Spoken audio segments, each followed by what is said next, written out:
EWI Entertainment TV, your #1 birthday arena.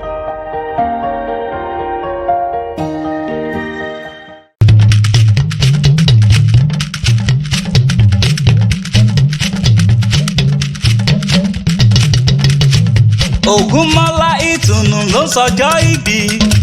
Arẹwà ọmọ tó dára bí èmi. Ó yẹ ẹja máa kí dáadáa. Ìtùnú olúwa, ìtùnú ọlá, ìtùnú owó, olóríire ọmọ, olóríire ọmọ, olóríire ẹ̀dá ènìyàn. Ìdànrè níjẹlé bàbá tó bí ọlọ́mọ, ọmọ Ògúnmọ́lá o. Ọmọ Ògúnmọ́lá máa wò lẹ̀ máa rọra ò ní lọ́dún rẹ̀, ọlọ́dún ní mọ́dún rẹ̀ lọ́dún torí oyin mọ̀ tẹ nínú abara. Arẹwà bí èéfín ọmọ tó tutù bí àdàbà máa wò lẹ̀ máa rọra ò ní lọ́dún rẹ̀. Ó yá o jẹ́ wá máa kí wọ́n bí wọ́n ti koríki ilé bàbá tó bí ọlọ́mọ. Ìwọ lọmọ Ìdànrè mọ̀jọ́ ọ̀bà, ọmọ Ìdànrè mẹ́ẹ̀ẹ́nìhùn àfẹ́ràn ajáwẹ́wẹ́ méjì.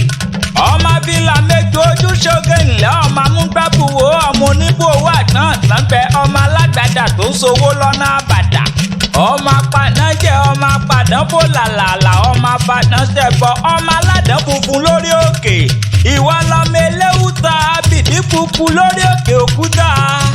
Ó sọdún èyí o, wàá ṣe mí ìsì ọmọ Ògúnmọ́lá.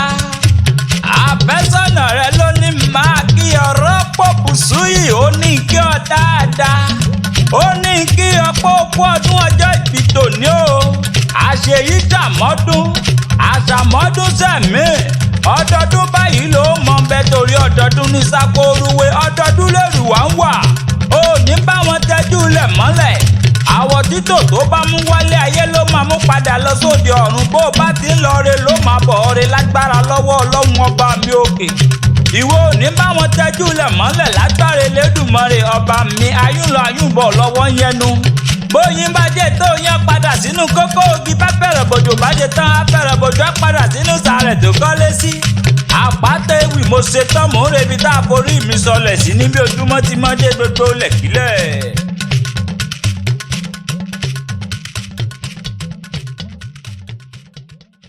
Thank you for watching our video and follow us on Instagram, Twitter and Facebook at APATA EWI. Please don't forget to subscribe to our YouTube channel for more videos. We love you.